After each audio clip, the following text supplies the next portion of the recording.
Hi everyone, I'm Fake Life, and this is your wrap up for week 2 of the Mister Hadwick Championship Invitational Season 2. Got 2 weeks out of 7 out of the way. Let's see how all the teams are doing. In week 2, we had Set Must Die, that's IB. His Wood Elf team beat Janaria's Orcs 4-0. We had JC McGraw's Wood Elves and Max Milgram's Orcs tie at 1-1. Viserius's Humans beat Infilea's Dark Elves 2-1. And the Grant's Amazons beat Nithon Skaven's 2-0. Checking out the rankings, that means that Set Must Die, or IB, and the Grant both have 6 points for their 2 wins. We have Nithon, Viserius, and Jannaria all at 3 points for their 1 win. Max Milgram and JC McGraw have both gotten 1 draw for 1 point, and Infilia is still down at 0 points, at no wins, no draws, and 2 losses. So let's take a look at the individual teams and see how things are going. First up is IB's Wood Elves. For a team that won a game 4-0, there are startlingly few level ups here. We have a War Dancer with Tackle. We've got a Lineman with Wrestle. We actually went with Tackle on the War Dancer, which is not the usual skill up on a War Dancer for the first level. Normally you take Strip Ball, but maybe he just saw the number of Elfie kind of teams in the league and decided that Tackle would be a better metagame choice. Other than that, we've got a couple of linemen down here at 5 SPP.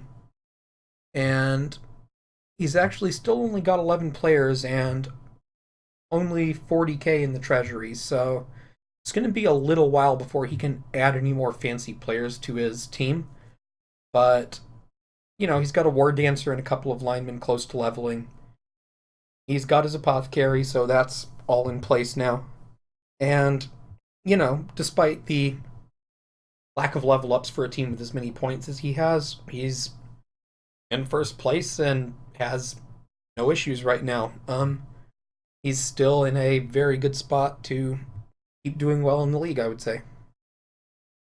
Next is the Grant's Amazons, and you may notice that we are at 0 money in the treasury once again, and that's because he had a minus agility line woman, which was here, I believe, and that line woman got either fired or killed, or a replacement got killed or something, because now we have the handicap spot with no games played, so that is a fresh line woman. Kind of in the same situation as IB. Fortunately, the SPP is kind of building up on the blitzers, which is where he really wants it to go. And his 2 blitzers who have taken level ups have taken guard. That is the usual. That is exactly what you want on your blitzers. Still got 3 rerolls. He's got his Apothecary, and pretty much at the end of every game, he's having to blow his treasury on replacement players. So despite the fact that he's really doing pretty well, he hasn't been able to save up much money. Fortunately, since he's Amazons, there's not much he would buy other than the 4th reroll anyway. He's basically got all the players he wants, because even the best Amazon players are 90k, they're really cheap. So, if he could get that 4th reroll, it's nice. Other than that, his team is pretty much set for the early phases of this tournament when Amazons really shine. We'll see if he can keep it up as the tournament goes on. Next is Nithon Skaven team. Again, no new level ups here. He lost his game to the Grant. He did pick up a niggling injury on his Wrestle Gutter Runner, which is, any niggling injury is unfortunate. The Wrestle guy is hopefully not going to be taking as much damage as the other one, or as many blocks. So hopefully it's not going to hurt him in the end. But, he's actually got 100k, so if he really wants to, he can get rid of this Gutter Runner and get him back. So it's not the end of the world. And Gutter Runners are, like War Dancers, out of the box, they are a very, very good piece with 9 movement and dodge. So, starting with a fresh Gutter Runner isn't the end of the world. Again, still 3 rerolls, and that's fine. That's probably all he wants on a Skaven team. Got a movement down lineman. We don't care. One really unfortunate part here is still nothing on the 2 Storm Vermin. Skaven really need those Storm Vermin to bring the hurt. They have to do all the pounding for the team pretty much. They need to get some injuries and take out really high priority targets. And it really helps if you get a fast start on your Storm Vermin. And unfortunately, Nithon has had a very slow start on his Storm Vermin, so we'll see. He's still going to be in games because of the gutter runners being ridiculous like they always are. But you really would like to be able to get those Storm Vermin some levels and actually do some damage to some people. He's actually got a lot of matches coming up against the softer teams in the league, so it'd be nice to have a good kill piece. Other than that, no complaints here. He's doing just fine. He's got to figure out what he wants to do with this one gutter runner, but other than that, no issues. He's in a good place still. Next is Viserys' Humans, and once again, this is another one of the relatively undamaged teams that hasn't had any major issues to deal with. We had a thrower with block. We now have a blitzer with a level up coming, which he has not taken yet. Depending on what he wants to do with the team, it may be something like Mighty Blow, it may be Tackle, considering what he has to deal with in this league. Maybe he'll get some guard. There's a lot of good options here. Other than that, the blitzers have all gotten some casualty SPP or some scoring SPP, so all of them are an MVP away from leveling up, which is nice. They're good pieces to get level ups on if you can help it. He's got his lineman all at 0, his catcher at 0, but he wants a lot of his SPP on these guys already anyway. Got an Apo, got a reroll, doesn't have anything he needs to purchase at the moment, so his 50k in the treasury can sit around for a bit. No SPP on the Ogre, which is unfortunate, but never too surprising. You love getting SPP on the Ogre, but sometimes it just doesn't work out like that. And, one win, one loss, and a very much intact team still. He's still doing good at this point in the tournament. We'll see if he maintains this luck in getting his players not injured as the tournament goes on. Next is Janaria's Orc team. This was the Orc team that hadn't suffered a bunch of misnecks and has, again, managed to keep the players pretty much intact. We have a thrower with block and a blitzer who rolled doubles and got dodge, so Lodge Blitzer, you cannot complain about that. Other than that, everything is as you would expect it. 3 rerolls, the Apothecary's there. The Black Orcs and the other Blitzers are leveling up a little slowly. 2 SPP or 0 SPP, but at least a number of them are an MVP away from a level. He did get a MVP on this lineman here, which isn't where you want it to go, but what you gonna do? You'll take SPP anywhere. Other than that, again, the really significant thing about this team is everything is still intact, and he has won one of his games. He is in the pack of players who have 1 win and 3 points. So things are still looking good. Let's see if he can manage to get some SPP on more of these Black Orcs and Blitzers and get some level ups on these players he really wants them on. So this is Max Milgram's Orc team. This is our other Orc player who had a few more injuries to deal with. He actually had 3 players miss next game in his first game, but he came around and actually managed to get a draw in game 2, so, that's about as good as you can hope for being down that many players. The SPP spread is kind of similar. He has 1 blitzer who got tackle. In this league, tackle's a pretty safe bet. There's tons and tons and tons of Elfie teams. And again, the same kind of situation where we've got a bunch of people at 2 and 4 SPP and a bunch of guys at 0 out of all these players he wants. Unfortunately, Thrower is dead. Thrower was killed in the previous game, so he's going to have to decide what he wants to do long term with that Thrower. He probably wants to replace it just because of the fact that it has Sure Hands on it. And you have 2 Wood Elf teams that are probably going to get War Dancers and may end up getting Strip Ball on them. So you want to be able to protect that ball. Other than that, many of the same things we can say about our other Orc team that Shanaria has. We have 1 SPP or 1 MVP on a lineman, and we need to get some SPP on all these guys up here. He probably needs to get a thrower, but his reroll and his apothecary are all set up just fine. So he doesn't need to mess with that anymore. He can just replace pieces, and much like Amazon's, he has just about the entire team that he will ever want, unless he decides he wants to go down that whole troll route, which there's not really much need to. He has his Black Orcs, he has his Blitzers, he needs to replace his thrower, and he'll be good to go. So, again, he's only got 1 point so far in the league, but his team's in relatively solid shape. He'll be carrying one loner into the next game, but other than that, things are going pretty decently, and he should have a pretty good chance going throughout the rest of the league. Next, we have JC McGraw's Wood Elves, who have not had nearly as good time of it as IB's Wood Elves. Once again, he lost himself another lineman. So there's a matching hole here where a player used to be. And he's got another lineman who's going to be out for this next game, so he's only going to be carrying 8 players into the next game. He does have a good bit of money in the treasury, but presumably he's going to be buying an apothecary with that. He was only at 40k in his treasury after his first game, so he got a really good roll in game 2. And finally has enough money to buy that apothecary, but that 50k is going to mean that he's only going to have another 70k sitting around for buying players with, and the last thing he should do, in my opinion, is buy another lineman.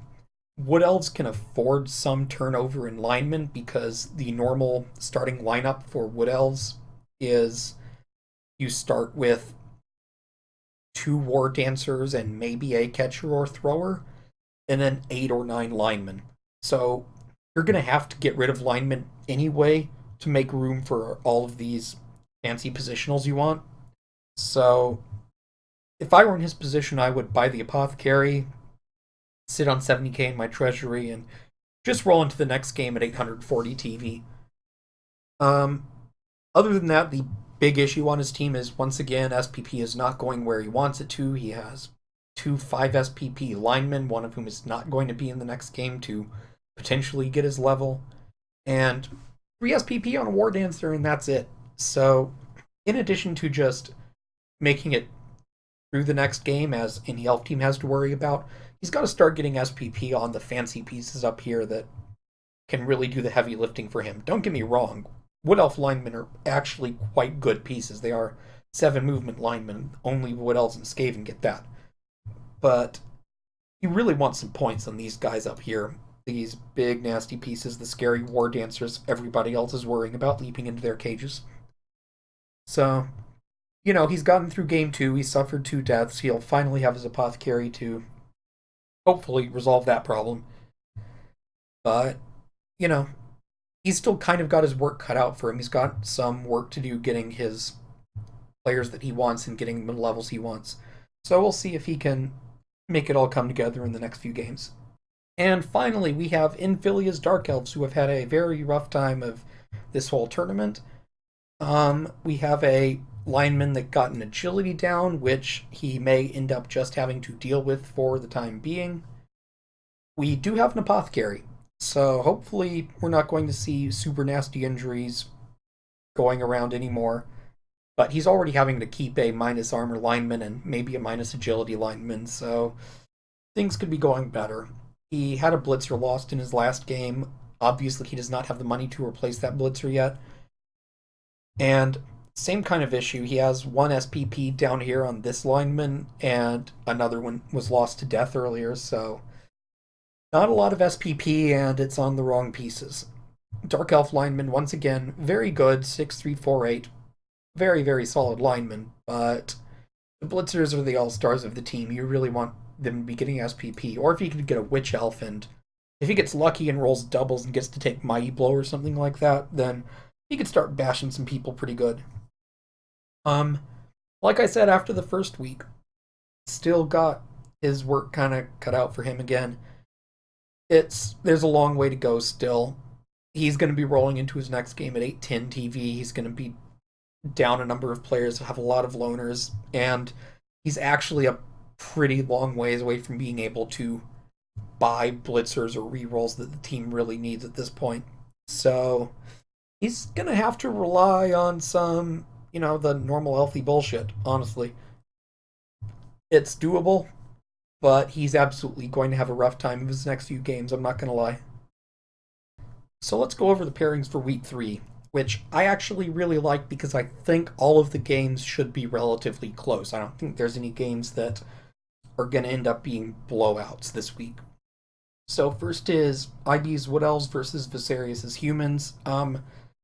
These are two of the teams that have not taken much damage and have a couple of level ups scattered around.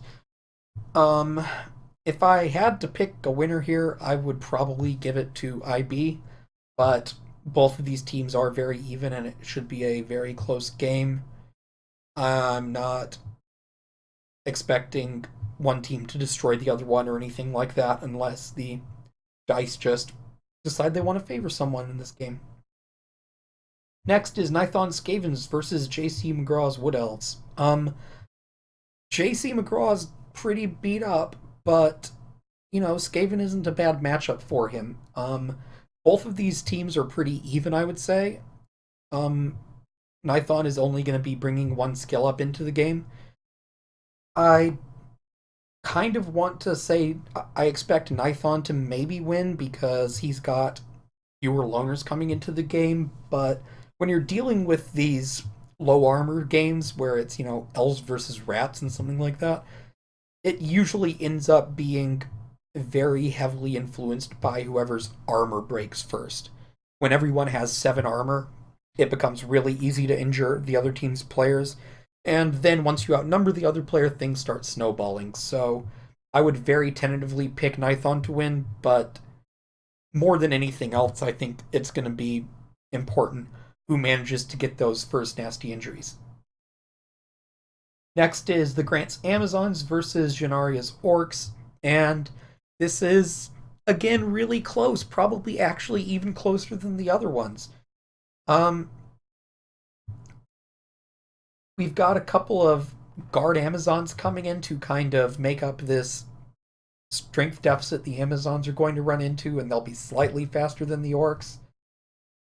Janari is going to be bringing a little bit more block into the matchup, but I would honestly expect this game is probably going to end up being something like a 1-1 draw. It could very easily go either way. And, if the Orcs manage to roll the POWs and take down the Amazons and actually cause some armor breaks, then it'll go their way. If the Amazons actually manage to tie up and get around the Black Orcs without taking too much damage, it could go their way.